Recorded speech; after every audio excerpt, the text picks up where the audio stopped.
Right now, we got a live look at the Battery at Truist Park, where tonight Governor Kemp joined U.S. Senate candidate Derek Dooley to lay out their vision for the state while taking aim at Washington, D.C. So from the national debt to housing costs to school choice and college sports reform, both men laid out their positions for voters in what could be a pivotal election year. 11 Alive's Angelina Salcido is live tonight from the Battery, where the Atlanta Young Republicans hosted both Derek Dooley and Governor Kemp. So, Angelina, what was the focus here tonight?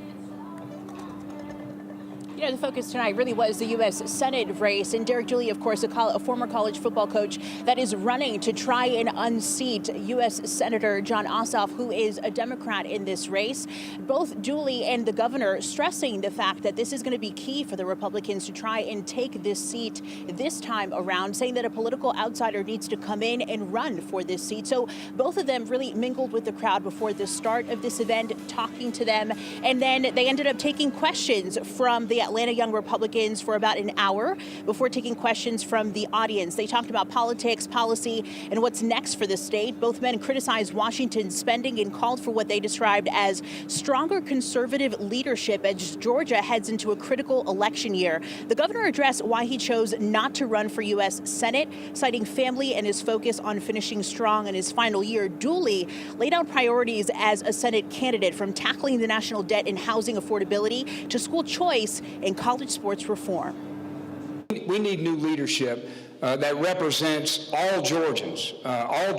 That's number one. But more importantly, we need leadership that's going to go up to Washington, D.C. for the right reasons. It's to serve the people of Georgia, not to serve their own political career. It was always when the people succeeded, you succeeded, and that's the kind of leadership that I want to bring to Washington, D.C. I mean, I just didn't have the fire in my belly to do that. I got the fire in my belly to get up and serve as your governor every single day, which I'm doing, and honored to do it.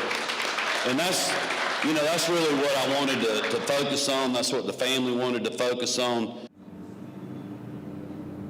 So Governor Kemp did end up leaving right after this event wrapped up, but I did get to catch up with Derek Dooley one-on-one after the event. I asked him if he had any concern about voting in Georgia after the FBI raid happened at the Fulton County Elections Hub. We'll see what they uncover, but what I do know is I have a lot of faith in our election system. In 2021, Governor Kemp and the legislature passed all the election reform. The results spoke for themselves. You know, Governor Kemp had this great win, annihilated Stacey Abrams in 22. President Trump won in 24. I have a lot of faith in our system, but that doesn't mean we don't have to remain vigilant. We always do. Representatives Buddy Carter and Mike Collins both say that they welcome the FBI's investigation, saying that they're hoping to see some transparency moving forward. When it comes to Senator Jon Ossoff, meanwhile, he is saying and calling this investigation a disgrace. We're live tonight in Atlanta. Angelina Salcido, 11 Alive News. All right, Angelina, thank you.